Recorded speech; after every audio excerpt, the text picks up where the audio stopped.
Okay, so these notes are going to be the Civil War, 1861 through 1865.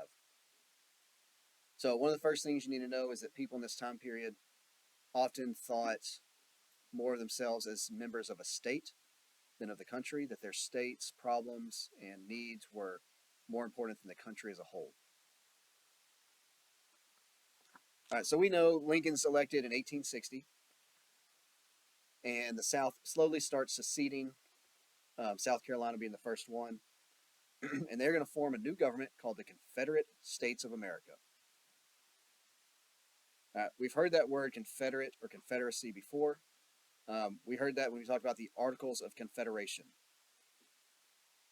So the Articles of Confederation had a lot of weaknesses because the central government did not have enough power, and that's exactly what's going to happen in the South. They're going to follow that model, and they're going to have the same exact problems because they didn't study history. So there's two major things you need to know about the government in the Confederate States of America. One is that states have more power than the central government.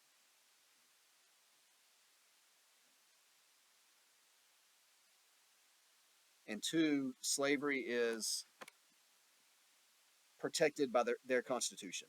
So slavery cannot go away. So the states have the power. Slavery is not going anywhere. This is the government that the South immediately institutes.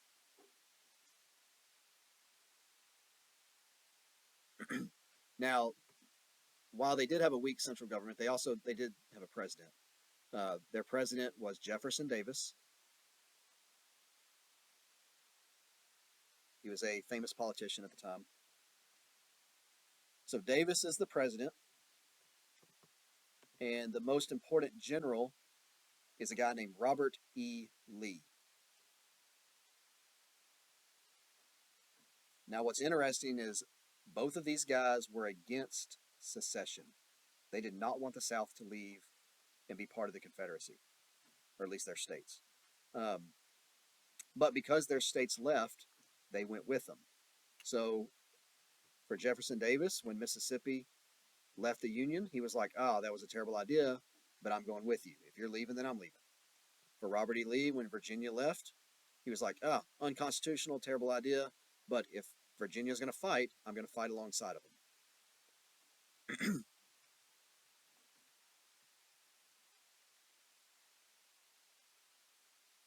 All right, so we do have our southern states, but we also have 5 border states. And the border states are Delaware, Maryland, Kentucky, Missouri, and West Virginia. Now, West Virginia is not even a state until 1863. It breaks away from the state of Virginia because it doesn't want to be part of the South anymore. West Virginia never really had a lot of slavery to begin with, didn't really care about all this, so they're going to leave Virginia, create their own state, and join the North. Now, these 5 border states, they have something in common, a couple of things, actually. Number one is they are all slave states. So even West Virginia, which had almost no slavery, it was still legal. The other states, such as Missouri and stuff, they had a decent amount of slavery there. They just weren't willing to leave the Union over slavery. The other thing is their geographic location. So if you were to look at a map, you would see that the border states are literally the border between the South and the North.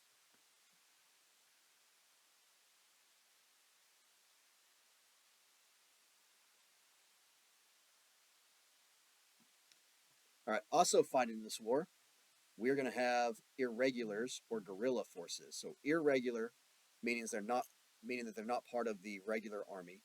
So these guys are not in uniform, they're not officially part of any military. And guerrilla forces basically means that they're fighting non-conventionally. So they're not lining up and marching out, they're not wearing uniforms, they're not doing all the things you'd expect a military to do in the 1860s. There's 3 of these guys we're going to look at. All of them come from Missouri and Kansas, from that bleeding Kansas territory. So the first one is Jim Lane. Jim, also known as James Lane, was a senator from Kansas. He was very, very much anti-slavery. He had moved to Kansas for that reason.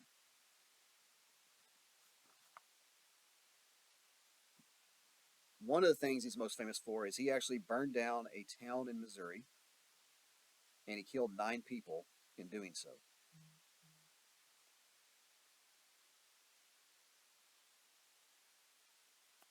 Okay, there's some other stuff he does, but that's kind of like the big thing that he did. Um, on the other side, we have William Quantrill. Quantrill was a Confederate um, sympathizer, but again, he's not part of the actual military. He is going to go into Lawrence, Kansas, and burn it down. So you see they burn some stuff in Missouri. The Missourians go back and burn some stuff in Kansas. He's going to burn down Lawrence, Missouri, and he kills hundreds of people when he does this.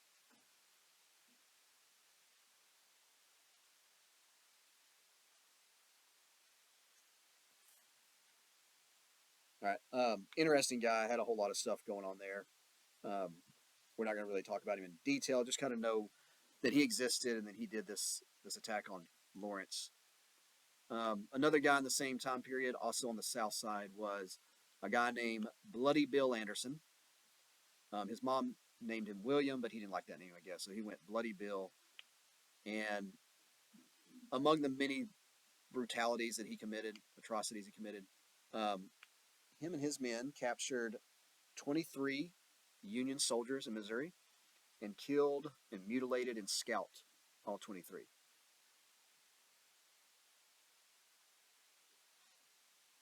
And this was kind of common for him. They would kill and scalp quite a few guys, and they would ride around with the scalps on their horses and all that. So this was kind of he's basically a terrorist. He did that to scare people, to try to run them out of Missouri, out of Kansas. And by the way, Bloody Bill Anderson was shot in the back of the head twice, and his body was basically set up in Missouri so people could look at it to know, man, if you do this kind of stuff, this is what happens to you. All right, so those are some irregular forces, some guerrilla forces going on. So all that's going on in the Missouri-Kansas area, during this time period. And we also have a few other things. We have 100,000 Southerners who leave the South and join the North. So even though many people are loyal to their state, quite a few of these people are going back and forth. So you're seeing people in the South fight for the North. There's also a lot of people in the North, especially in the border states, who came down and fought for the South. So just because we say Missouri or Kentucky that they were part of the North, a lot of people from those states went to the South and fought for the South. The North is also going to have 180,000 black soldiers that fought for it throughout the entire war. Many of those were former slaves who the North had freed.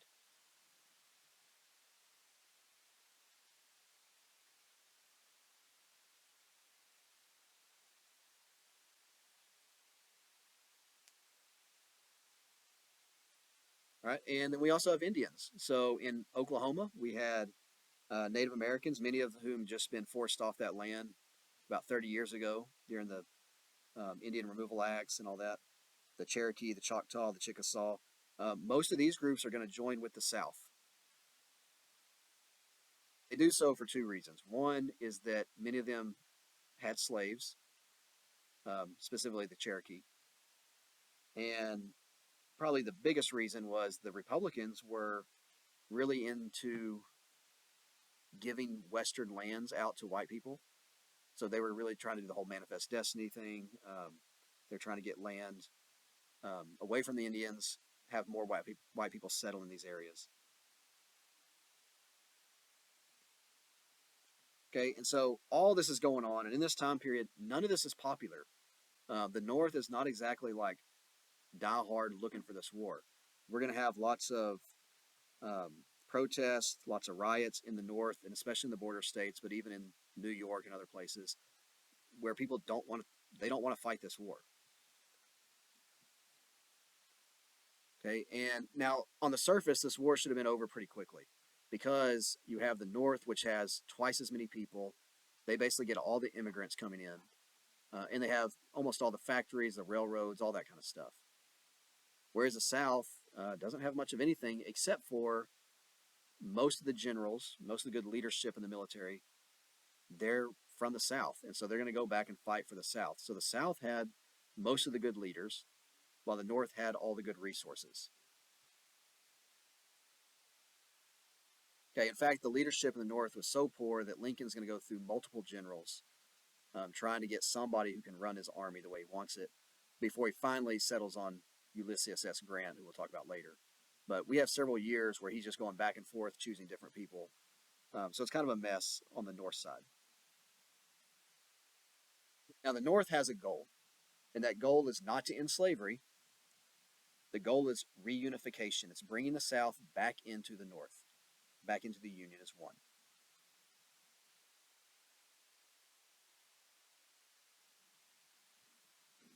Okay, and the Norse goal is the Norse way of winning, I should say, their plan to win is called the Anaconda Plan.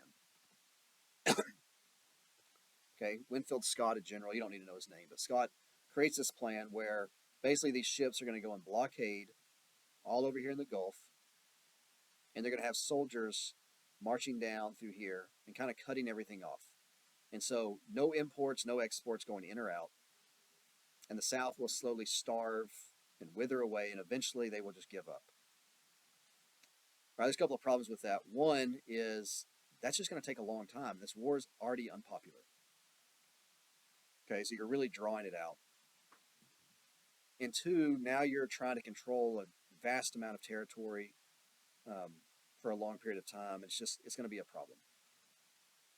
Now, the South's plan, initially their plan was more of just kind of keep the war going on, hoping the North would give up, but eventually they're going to get more aggressive. And they're going to start attacking North, as we'll see.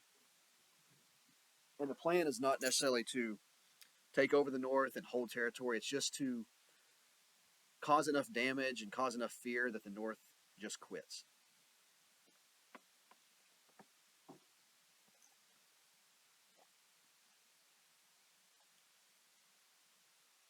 All right, so the fighting begins at a place called Fort Sumter. This is a federal fort off the coast. There's, Union troops and all that stuff already there in South Carolina. Now, Lincoln is trying to send more troops and supplies to the fort, and South Carolina is telling him he can't because it's no longer his fort, it's part of South Carolina. So when Lincoln sends more troops, South Carolina fires on the fort, which is now officially the beginning of the fighting. Okay, so we're kind of done talking at this point, and now the fighting's begun. Now, the first major battle is the first battle of Bull Run. So Bull Run was supposed to be, from the Norse point of view, was supposed to be like this big, easy victory in Virginia. They would march down and win this war, maybe in one battle. That's what a lot of people were thinking at the time. And it turned out to be the opposite. The South wins this battle. And really, the reason this battle is important, besides just being the first one, is it shows that this is going to be a long, difficult war. This is going to continue on, and the South is not just going to get ran over.